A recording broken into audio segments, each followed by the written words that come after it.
After the shocking discovery of hundreds of bodies on the grounds of a crematorium, the United States was outraged. At the center of it all, a local community was torn apart. We're back in Georgia for a full recap of Noble on this episode of So Much Crime, So Little Time. Before we get to today's episode, just a reminder to check out our Patreon. If you go there to patreon.com/so-much-crime, so little time, you will see all kinds of cool stuff. There is early releases of future shows, there's bonus content, there's outtakes, and also just that great feeling you get of supporting us in making this show. So patreon.com/so-much-crime, so little time. Thanks. Welcome to So Much Crime, So Little Time. I'm Dee. And I'm Jeff. And before we start, we just want to give a warning to our listeners. Warning. This episode will have spoilers for Noble. We're going to discuss all of the series here. If you haven't listened yet, check out our preview episode on this show. It's the one before this one in your feed. You'll also find a link for Noble in our show notes. Let's take a quick look back at Noble. It was released in summer 2024 by Wavelength and Campside Media. The host is Sean Raviv, an Atlanta-based print and audio journalist. It's got 8 episodes, each in and around 30 to 40 minutes long. Last time in our preview episode, we discussed the beginning of Noble, just the first episode. And in that one, basically, we learned it started in October 2000. There was Gerald Cook, who was a propane delivery driver. He went out to the crematorium in rural Georgia to deliver propane, and he noticed human remains on the ground. Police went and checked it out, didn't find anything, but then about a year later, Gerald went again, noticed more dead bodies, and this time he reported it to his aunt at the FBI, which led to an investigation that we got to as we listened to more episodes. So, Dee, we're here to talk about all of this story. Do you have thoughts on where to begin? Not episode 2. This is becoming a theme for us. I know. What is it about episode 2? Well, you know what? This is 8 episodes, as we said. The first episode we went into detail on how kind of gruesome and harrowing and scary movie-esque it was, at least from my perspective. That's what I was getting. I was really, really horrified. And the start of episode 2 goes into detail about the bodies being found, the bodies that are in different states of decomposition, the bodies that are in different states of wholeness, or I shouldn't laugh as I said wholeness. Yeah, I mean, there's bodies that are outside, exposed to the elements, bodies that are inside, kind of contained with all of the smells and everything associated with that. There are stacked on top of each other. Yeah, there are some that have been partially consumed by insects or wild animals, and it's just a colossal mess. And it is described in episode 2 does go into a lot of the detail, and we don't need to repeat all of that here or any of that here. We've probably said enough already at this point about that. Do you think? Do you think it was needed? I found it interesting in the same way I found the This American Life that we listened to a while back about the guy who cleans up crime scenes instantly. There's a sort of morbid fascination with this. I also found it interesting from sort of like an archaeological standpoint or like a CSI standpoint of understanding crime scenes, of interpreting the clues, of trying to piece together just this overwhelming scene. It was gruesome. It was a lot. If the whole series had been just composed of this, it would have been too much. So I do appreciate that they contained it to one episode, really, and then after that, we really moved off of anything particularly gruesome. Yeah, I feel like it was a strong pivot in the other 6 episodes where really what we are hearing is details of a case and details of people, whether it's the relatives of people who were brought to that crematorium or of the people who lived on the land, the marshes themselves. And there was just a hard pivot after those 2 episodes. And you know what, I get what you're saying, that at least they contained it, but poof. And that gets to what I want to get into next, which is the people that kind of make up this story. I think one of the things that I really liked about this series is that it doesn't have a lot of people. We meet a kind of a small handful of people. They're sort of representatives from each kind of person involved. There's There's Greg Ramey from the Georgia Bureau of Investigation, and he kind of follows through the whole series. There's Sheila. So Sheila is the woman whose husband died. And in episode 3, we get just that heartwarming detail about how he liked Hershey's Kisses. He liked Hershey Kisses, and she would just unwrap a bunch of them for him so he could take them when he went out hunting. That was really sweet. And then there's the lawyer. There's Brent Marsh's lawyer, McCracken Poston, who, first of all, great name, McCracken. Great name. But also, what a man. Yeah. Well, I wanted to ask you what you think about some of these people. His backstory even? Sorry. Yeah. Well, let's talk about that. His whole story about, so he's connected to Brent's dad.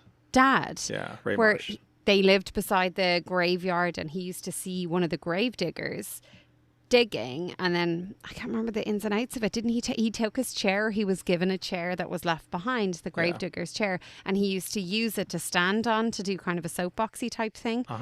Basically, the kindness of the gravedigger then spurred him on to take on Brent's case when he realized who he was.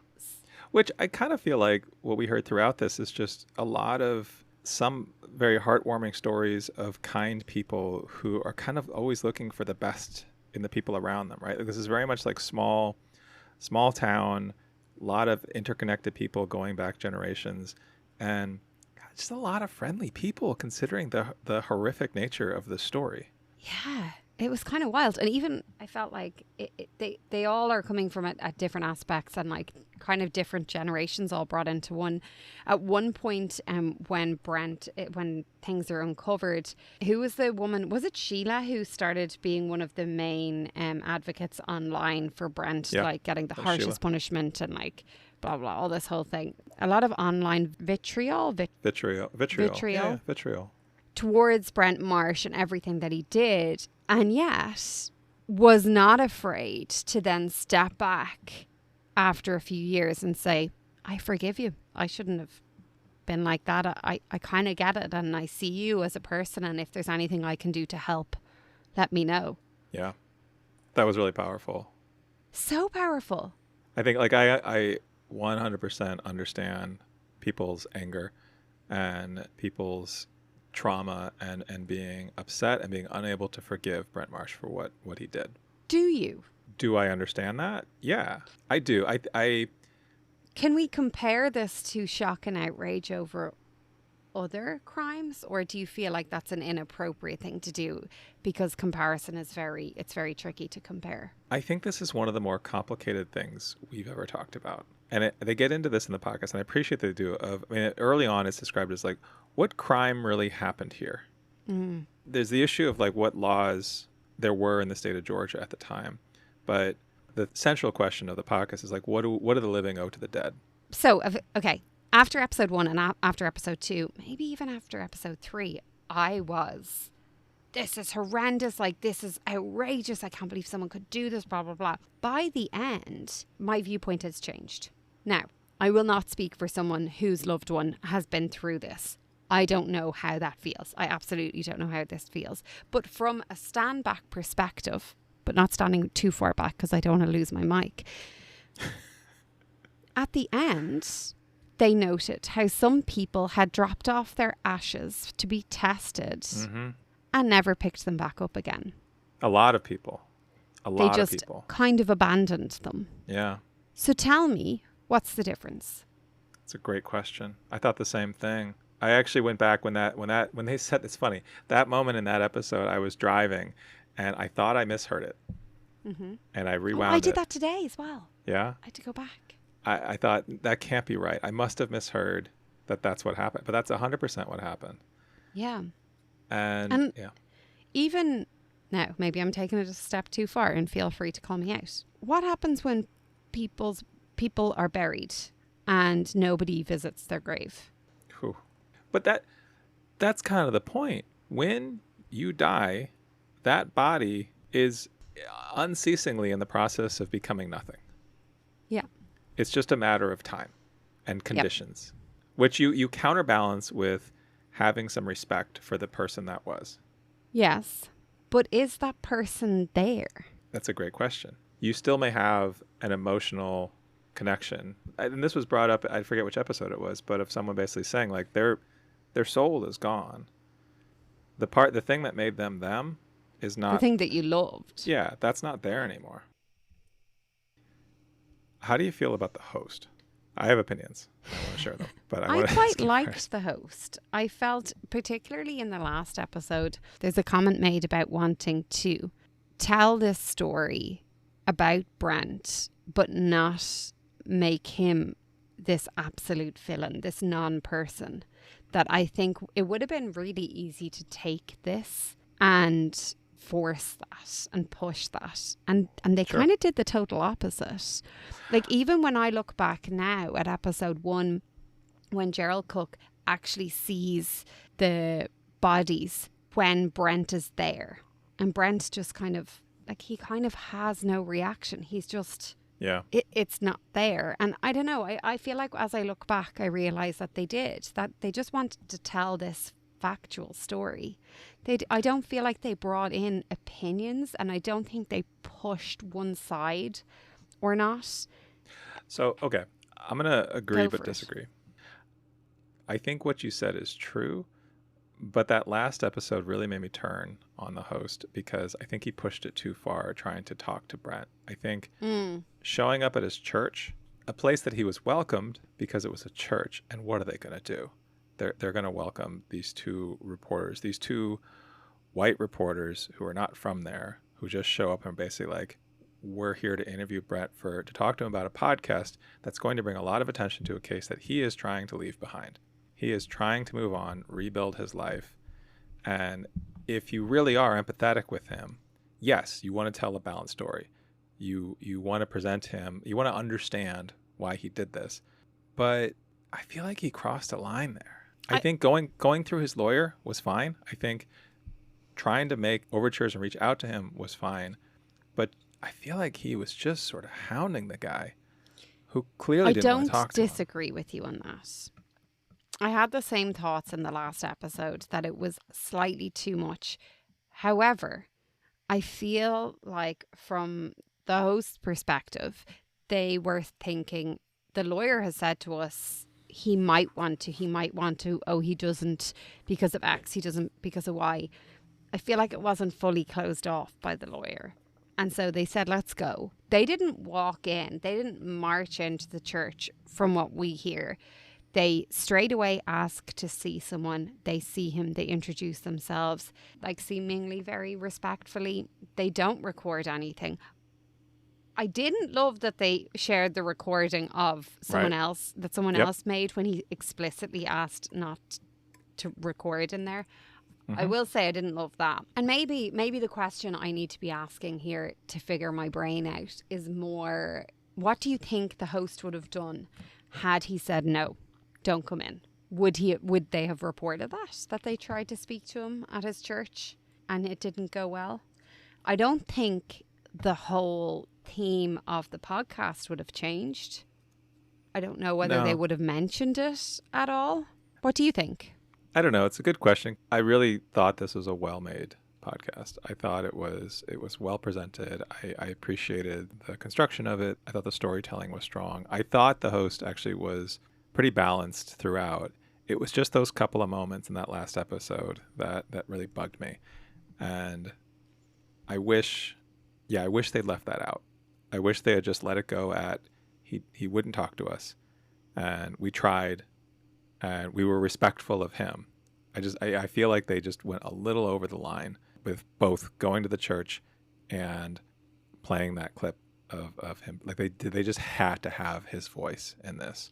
And that wasn't, I don't think that's what he would have wanted. I don't think he wanted that. I don't think they got his permission. Is it weird that I want to go for a pint with Brent?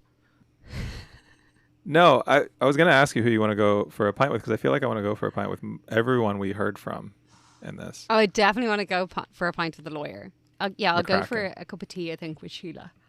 Sheila, sure. Yeah. But also Greg Ramey from the Georgia Bureau of Investigation. Yeah. That guy just seems solid Really through and did. through.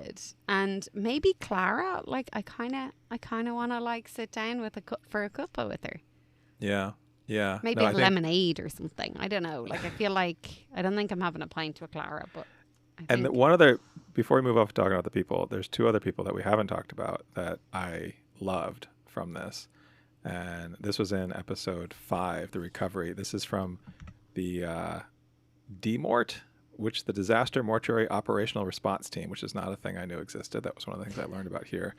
And we heard about Michael and Cedric, who were the two guys who go in. They both, I think, work in the funeral industry. They were great. They were the ones, were they both black? Because I remember Yes.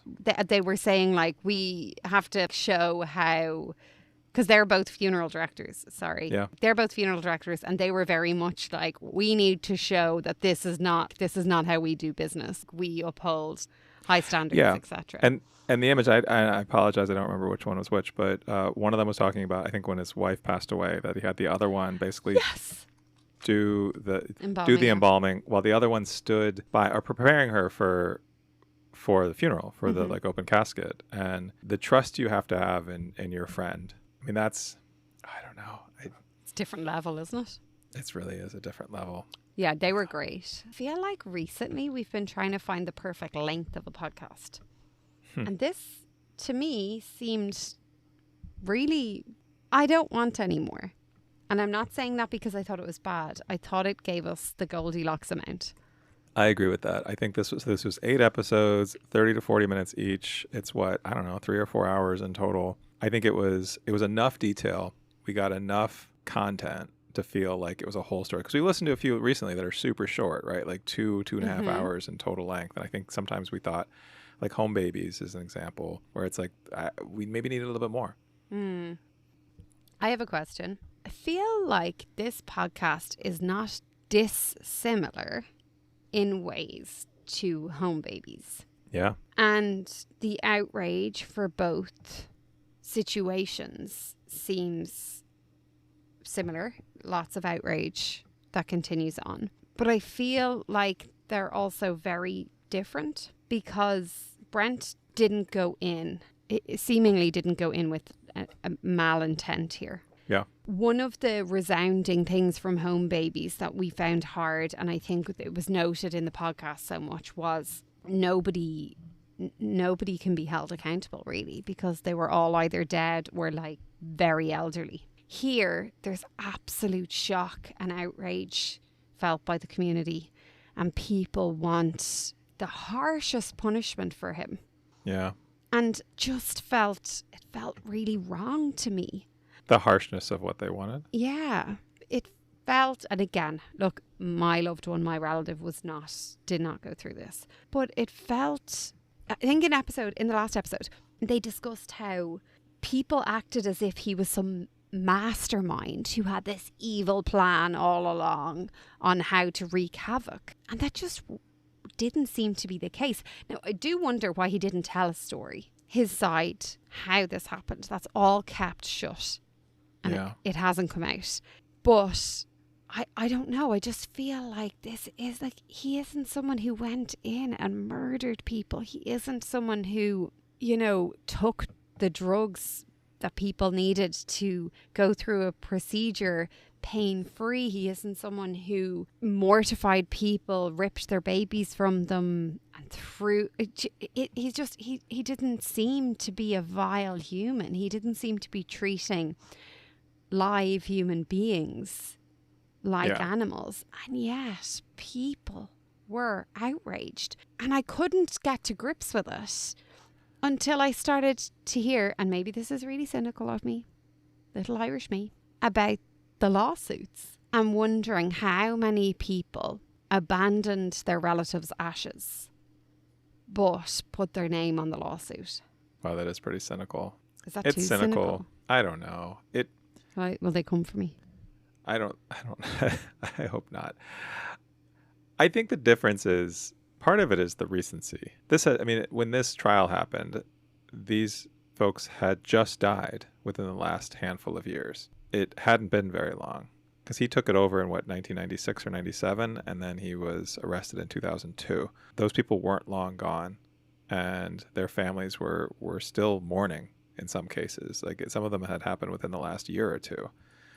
So there's a freshness to the emotions. There's a rawness to and I think, and we hear about that a little bit. We hear about how some people had not even processed the trauma of losing their loved one. And so it's that much more sensitive. For all we know, it seems like he wasn't doing anything because he was evil. He wasn't doing anything because he was trying to desecrate the bodies.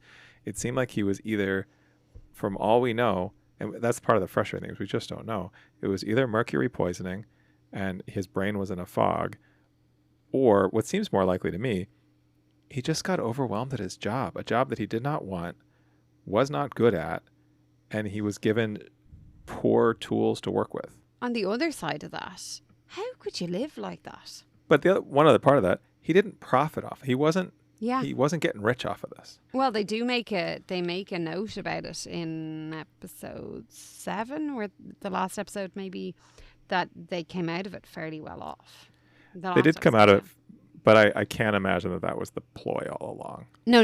I absolutely don't think it was the ploy all along. Yeah, I think you're right. He didn't get rich. Like there was no benefit to him for this. No, I think I empathize. Before we got on the mics, we were talking about just kind of getting overwhelmed at work and just the messages piling up. And it's not the same thing as them being actual bodies of people's loved ones. But you there's see, a that was parallel the point, there. though, wasn't it?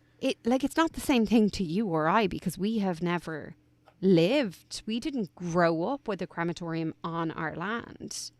Right. But he did, and that was the point that was made in that final episode. Was it's like in your inbox and your outbox. And if your inbox keeps piling up, it's really hard and it's overwhelming to try and clear it. Yeah. And we see it differently, because to us, an inbox can't be a body. But if you have grown up living on a crematorium, a body is just a corpse. It's an email in your inbox. It's a message in your chat. Inbox. And I think that is the thing that people really, really struggle with.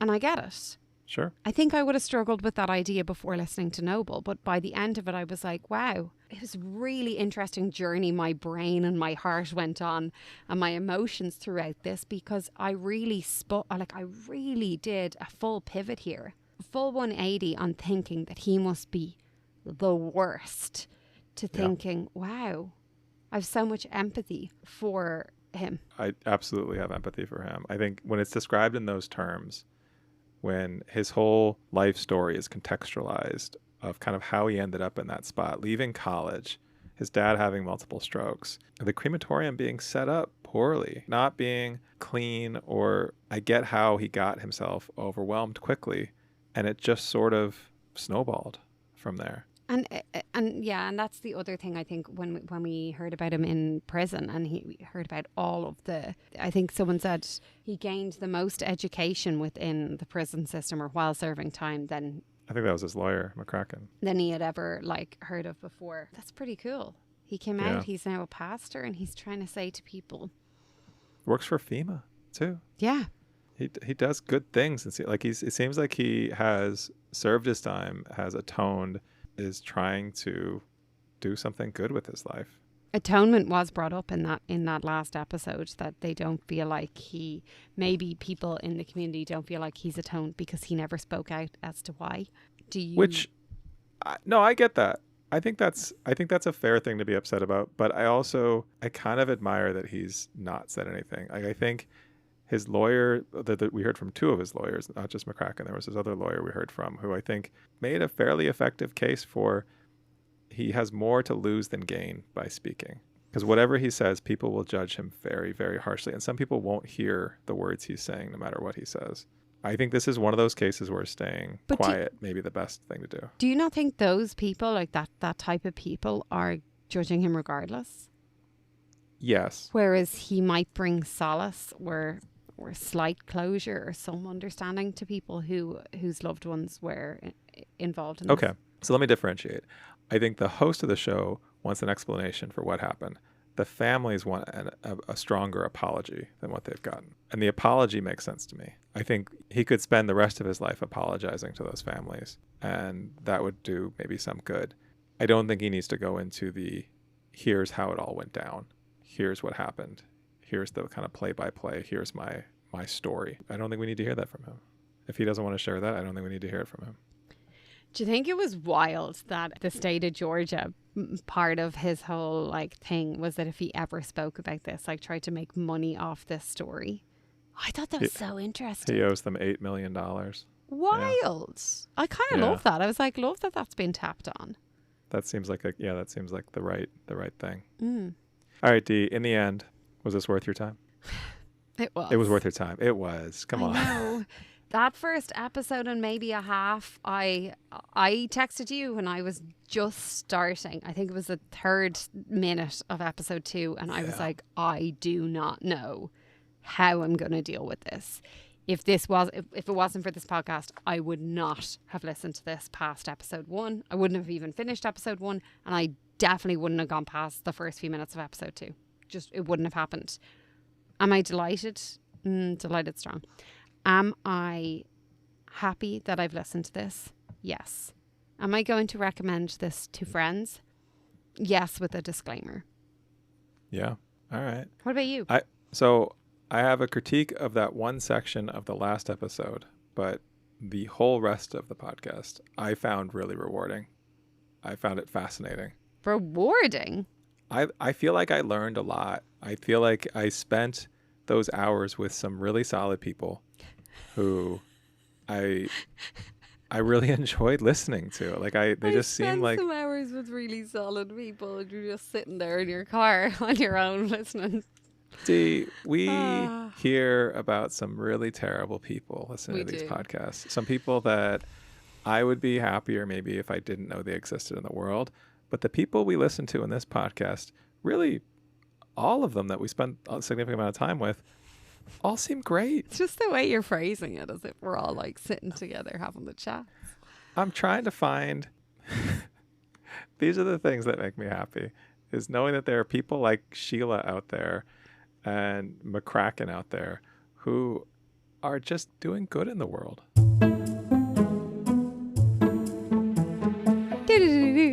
Don't forget that we're on Patreon, patreon.com/so much crime, so little time. You'll get early access to future shows, bonus content, and some delightful outtakes where I slag Jeff about being old. See, I got it in there. You thought I wouldn't. And he talks loads about having lots of English majors and degrees and stuff, and also about how much he loves running. Delightful, really. Thanks for supporting us. All right, Dee, next time, I was thinking maybe it would be good to get a little bit of a palate cleanser from what we've been listening to. What do you think? Do I want to cleanse my mind about the decomposition of bodies in a field? Yeah, that's what. Yes, please. Yeah, okay, great. So let's head off to Southern California to meet. I've been there. Yeah, you've been to Southern California. SoCal. Yeah. Have you been to a place called Miracle Ranch? No, but it seems scary. All right. Well, it's a wellness center. We're going to meet a guy named Dr. Robert O. Young, who was really good at getting wealthy people in Southern California to follow his health protocols. And turns out, not so good at what he was doing. He convinced the people that cancer, not bad, just a acidic, poisonous liquid. And that his alkaline diet wasn't, in fact, bad for you. It was bad for you. Spoiler. Oh no. Yeah. So this is one season from the long-running series Chameleon. The series is called Dr. Miracle. Dr. Miracle came out in the summer of 2024 and is available wherever you listen to podcasts. That's on the next So Much Crime, So Little Time.